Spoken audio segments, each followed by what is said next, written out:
اشرف خمسلویی هستم، مهندس نرم افزار و مشاور بازاریابی آنلاین. در این ویدیو قصد داریم شما رو با اینکه بازاریابی آنلاین اصلا چی هست و به چه عملکردهای بازاریابی آنلاین میگن آشنا بکنیم و در نهایت به ضرورت انجام اون و مراحل اون اشاره بکنیم. ببینید، بازاریابی آنلاین به کلیه فرآیندهای بازاریابی میگن که در فضای آنلاین صورت میگیره. اما از طراحی سایت که شما اولین قدم در بازاریابی آنلاین هست و تولید محتوا برای طراحی سایت بسیار اهمیت داره، بعد بهینه‌سازی کردن این برای گوگل و تبلیغات اینترنتی. تبلیغات اینترنتی خودش شامل چندین بخش میشه. ببینید، بعد اگر ما نیاز داشته باشیم که تبلیغات رو انجام بدیم، به اصطلاح تبلیغات که زود به ما جواب بده، سراغ تبلیغات در گوگل میریم. به محض اینکه کلمات کلیدی رو مردم جستجو بکنن، هزینه‌ای که به گوگل پرداخت میکنیم که به عنوان عبارت گوگل ادز بهش میگن، یا گوگل ادورز یا گوگل ادسنس، که حالا اینا توضیح داده میشه بعدا. شما به ازای مبلغی که به گوگل میپردازید، گوگل تبلیغ شما رو تو صفحه اول بالاتر از همه نشون میده و از بودجه‌تون هر روز به ازای هر کلیک کم میکنه. خب این خیلی برای کسب و کارهایی که میدونن دقیقاً چه کاری دارن انجام میدن و یک چرخه برای این کارشون درست کردن که هزینه هایی که میکنن براشون برمیگرده، بسیار عالیه.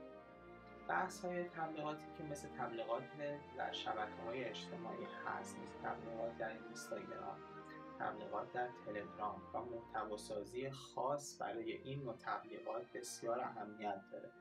اینکه شما چطور محتوایی توی این شبکه‌ها تولید بکنید و چطوری تبلیغ بکنید که بهترین جواب رو بگیرید، استراتژی های لازم و خاص خودش رو داره که باید حتما توسط یک مشاور بازاریابی آنلاین برای شما پیاده سازی بشه و کسب و کارتون و رقباتون کامل باید آنالیز و تحلیل بشن که چطور میتونیم کدوم قسمت از کسب و کار شما رو وارد بازاریابی آنلاین بکنیم که میدونیم بهترین جواب رو میگیره.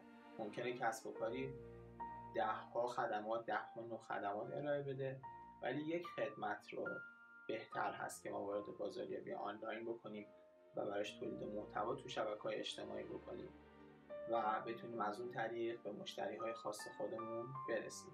اینکه رقیبای ما قبلا چیکار کردن تو بازاریابی آنلاین و الان تو چه سطحی از بازاریابی آنلاین هستن بسیار اهمیت داره و باید آنالیزشون حتما صورت بگیره به صورت جزء به جزء.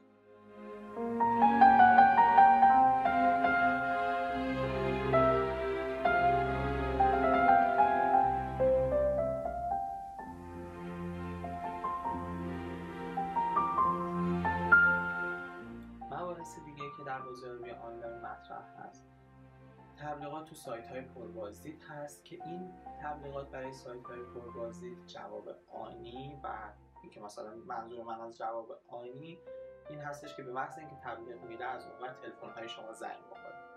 این در مواردی که قبلا گفتم اتفاق میفته، یعنی در گوگل ادز و تبلیغات در شبکه‌های تلگرام و اینستاگرام همون لحظه اتفاق میفته و شما جواب رو میبینید. ولی توی کاری مثل تبلیغات توی سایت‌های پربازدید بیشتر هدف برندسازی هست و اینکه یک پتانسیلی باشه برای آشنایی افراد که از اینترنت استفاده میکنن تا بهتر شما رو بشناسن و برای این قضیه حداقل باید شما 2 سال هزینه و وقت صرف بکنید و تبلیغات بسیار کاملی تو سایت‌های پربازدید انجام بدید تا در نهایت به یک برندی توی زمینه کاری خودتون تبدیل بشید. و مطمئن باشید بعد از اینکه این قضیه برندسازی صورت گرفت، این تضمین وجود داره که تمام هزینه‌هایی که کردید برمیگرده. حالا برسیم در نهایت به ضرورت استفاده از بازاریابی آنلاین. ببینید، الان ضرورت برای همه مشخصه و سال به سال معلوم میشه که ضریب درصد اینترنت و ضریب نفوذ موبایل، مخصوصا بازاریابی که از طریق موبایل انجام میشه، یعنی شبکه‌های اجتماعی که توی ایران بسیار معروف هستن مثل تلگرام و اینستاگرام که بسیار ضریب نفوذ بالایی دارن. خودتون میدونید آماری هستش که از هر 4 ایرانی 3 نفرشون به نرم افزار تلگرام دسترسی دارن و اون رو هر روز چک میکنم بارها. خب پس حضور شما توی این بحث تبلیغات تلگرام میتونه کسب و کار شما رو کاملا متحول بکنه. بسیار اهمیت و ضرورت داره دیگه. مردم کمتر مجله میخونن، کمتر روزنامه میرن میخرن، تمام اخبار و اینها رو از طریق کامپیوتر یا موبایل و تبلت دنبال میکنن که باز درصد موبایل و تبلت بسیار بالاتر از کامپیوتر. خب در ویدیوهای بعدی حتما بیشتر راجع به این مسئله صحبت میکنیم. در نهایت ازتون تشکر میکنم که وقت گذاشتید و این ویدیو رو دیدید. از شما خواهش میکنم که نظرات پیشنهاداتون رو به ما بدید و حتما از کانال تلگرام ما دیدن بکنید و عضو این کانال بشید. ممنون. خدا نگهدار.